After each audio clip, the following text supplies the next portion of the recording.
So, what happens next time I get into trouble? Ah, yes, chair. Now, some of you may not know, but there was a time when we didn't have television. There literally was no television. Television arrived and we couldn't believe it. There was this box in the corner of the room that had just a little grey frame like that. And we sat there like this. We couldn't see anything on it. Nothing at all. It was just grey and smudgy. And now, I would sit there with my mother, next to my mother, and she would want to send me to bed, but I had a problem about being sent to bed. I couldn't hear the word bed. There was something wrong with my ears. When my mum said, "Michael, time for bed," all I could hear was, "Michael, time for..." Or she'd say, "Michael, it's bedtime," and all I could hear was, "Michael, it's time." So, figure that out. It's extraordinary, isn't it? So I used to sit there on the sofa next to my mum, and we're sitting there, and then she'd say, "Michael, it's time for..." And I'd be going, "Michael, it's time." And "Michael, I'm talking to you, it's time for bed." And I'd hear that bit, and I'd go, "Yeah, all right, okay, no need to shout, Mum." And I'd go round behind the sofa. And then when I'm behind the sofa, I'd think, maybe if I'm really quiet, she won't know I'm here. So what I did was stop breathing. And I had practice from school, see, like this. And she'd say, "Michael, I know you're there." And I'd say, "I'm not." And she'd say, "What are you talking about? You're standing in the middle of the room saying you're not there. You must be there to be telling me you're not there. You take me for stupid, now go to bed." So I go out the room. And I go out the room, and when I'm outside the room, I'm thinking, I know what I could do now. I could do that going upstairs thing where you're not really going upstairs. So outside the room, I'm going like this. This is really brilliant. She thinks I'm going upstairs, but I'm not. And then I'm going to come back in the room, and I'm going to watch the telly. And what I don't realise is she's coming up behind me. And she's standing over me going, "What are you doing now?" And I said, "Well, I'm just going upstairs." Go upstairs to the bathroom, wash your face, brush your teeth, and I can't stand looking at you another minute. What did I say she was? Endlessly forgiving. Not anymore, she's cracked. That's the moment. Quick, upstairs to the bathroom, into the bathroom, you know what happens? The plug in. Can you do this with me? 1, 2, 3. Yes, 1, 2, 3. Tap, song, and off. Flick water at the mirror. That's it. Do the double, the triple.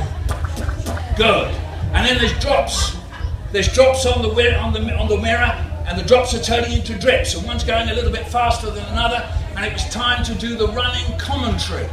And here comes long bottom with the long bottom, and here comes shorty bum. Shorty bum's closing on, and I hear my mum from downstairs going, "Michael! What's the silly noise going on up there?" I said, "It's all right, Mum, I'm just looking for the flannel." And here comes long bottom with the long bottom, and here comes shorty bum. Now then, you know how it goes. 1, 2, 3. Taps on. Little brush. Get your little brush ready in the water. Can you do that? Exactly. Into the special jar of shaving soap. Smell that jar. Hold it up to the light. It's all twinkly, yeah, and then prod it. Yes, ugly farty noises. Yeah, no, I like that joke. Never mind that. Get the brush.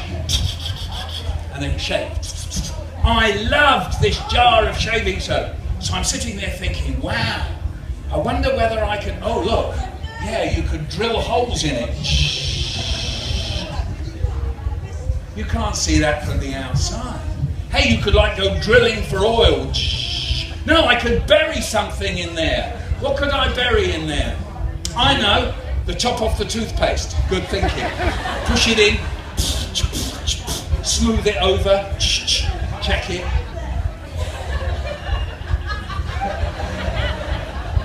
That's amazing. Right, okay. And now, I hear Mum from downstairs going, "What's going on up there, Michael?" "It's all right, Mum, it's okay. I'm just finishing off." And do you know that thing there with the buried treasure? That's like pirates. You know, and they would sing their pirate song, "Yo ho ho and a bottle of rum, yo ho ho and a bottle of rum." And I hear Mum saying, "Michael, what's the silly singing going on now?" And I said, "It's okay, Mum. I'm just glad I found the flannel. Don't worry about it." So now, quick, wash the face, clean the teeth. Hey, that's a little bit wobbly. I wonder whether that would bend. And a little voice inside said, "Don't do it, Michael." And I went, "No, I want to." Bendy. And a little voice said, "Don't do it, Michael." And I said, "No, I want to." Bendy. Actually, I better not. And off to bed. Next morning, my dad comes in. And he's going to have a shave, comes into the bathroom, so he does the plug in. You know how it goes? 1, 2, 3. Taps on. The little brush in the water. Into the jar.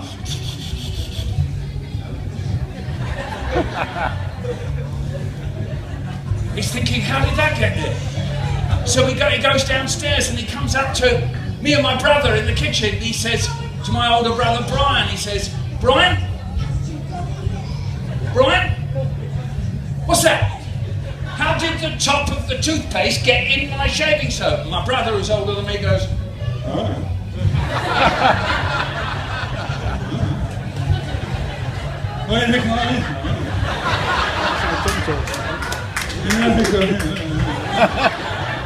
So my dad comes up to me and he goes, "Michael, how did the top of the toothpaste get in my shaving soap?" And I said, "I don't know."